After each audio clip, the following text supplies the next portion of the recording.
Alright, so today we're just going to do a quick tutorial on changing the oil and the location of the filter, the oil drain plug, etc. on a Jacobsen Greensking Plus.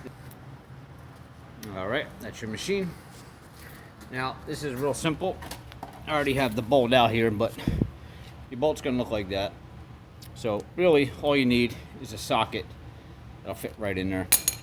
So if you come to the side of the motor here, your left side, and we turn the light on, go right behind the motor, you'll see where this came out. It's right there. Just put your socket in there and you can take that out. Alright, I'm just gonna start putting this one back in while I'm here. And filter, real simple. It's right over there in front of the motor, and it's a Wix filter number 51374.